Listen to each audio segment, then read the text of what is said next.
Greak, Memories of Azur is a puzzle platformer about a decaying world overrun by an evil scourge known as the Urlag. Rather than attempt to fight back, the people of Azur decide to flee their own land by building an airship to seek pastures new. You start off by controlling the titular Greak, a sword-wielding Kareen, which is a magical race in the game, and relatively quickly find his sister Adara, who becomes playable. Much later in the game, the final character and sibling, Raedel, is added to the team.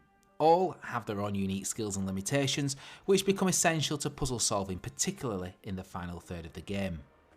The game's hand-drawn art style is utterly gorgeous, and with the animated cutscenes scattered throughout the game, it feels like you're playing a cartoon.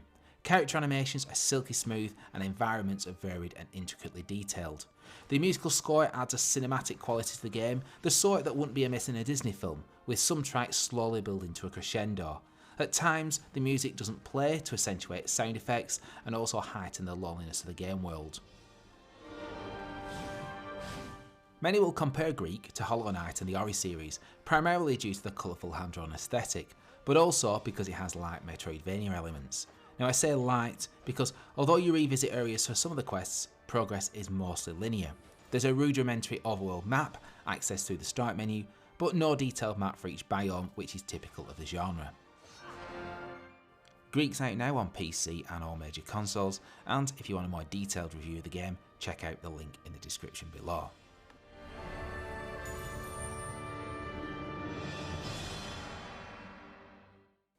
To recompile is to assemble information from a variety of sources, again, and that's just what you're tasked with doing in Deer Village's new game. The plot is oblique, to say the least, with you taking control of a semi-sapient program attempting to avoid deletion. As you battle the system from within, you uncover a cautionary tale of artificial intelligence and humanity's extinction. Inspired by movies such as Tron and The Matrix, and games such as Rime, Zelda and Axiom Verge, Recompile takes the form of a metroidvania with a sprawling interconnected digital world. You acquire upgrades which give you weapons, more manoeuvrability and the ability to hack systems, the latter being perhaps the most original feature of the game. Combat plays out like a third-person shooter with one button controlling character strafe movement and another the crosshair.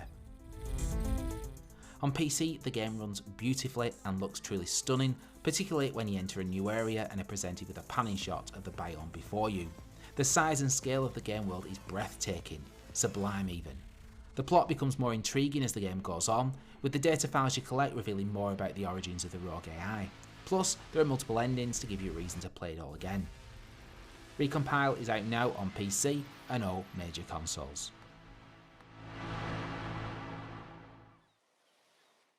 There are plenty of 16-bit Zelda clones on the market, but few are as charming and heartwarming as Arietta's Spirits.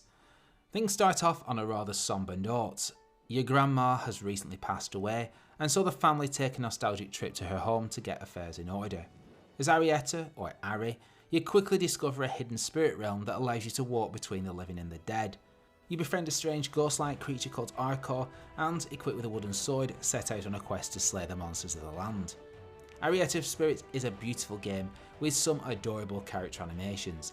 Gameplay is enjoyable, but definitely takes a backseat to the emotional story. If you're looking for a Zelda light, with emphasis on the light, I'd strongly recommend picking this one up now on the PC, Switch, PS4 or Xbox One. And if you love achievements, there's a comical one here involving your dad in the outhouse and some toilet roll.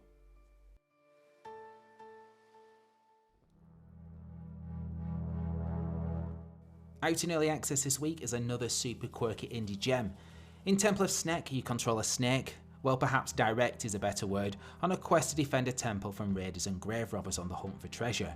I say direct because Snek moves automatically, very much like that old Snake game you used to play on your Nokia 3210.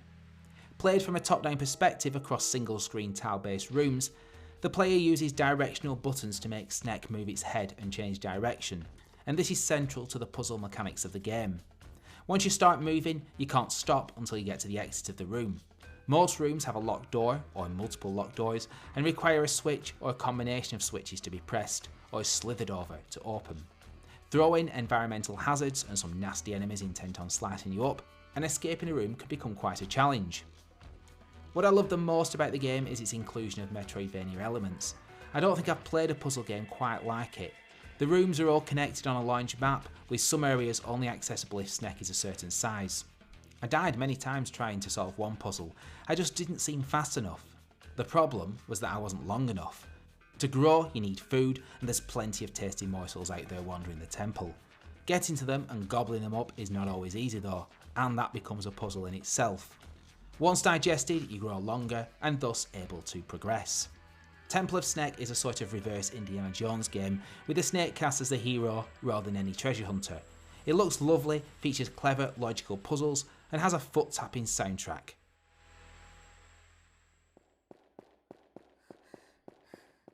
And the indie gems keep on coming.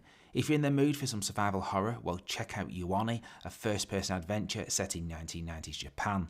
As 10-year Ai, you're dragged into a ghost world where the sun never sets.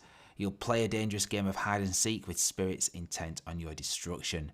This one's out now on PC, PS4 and PS5, with Xbox ports on the way soon.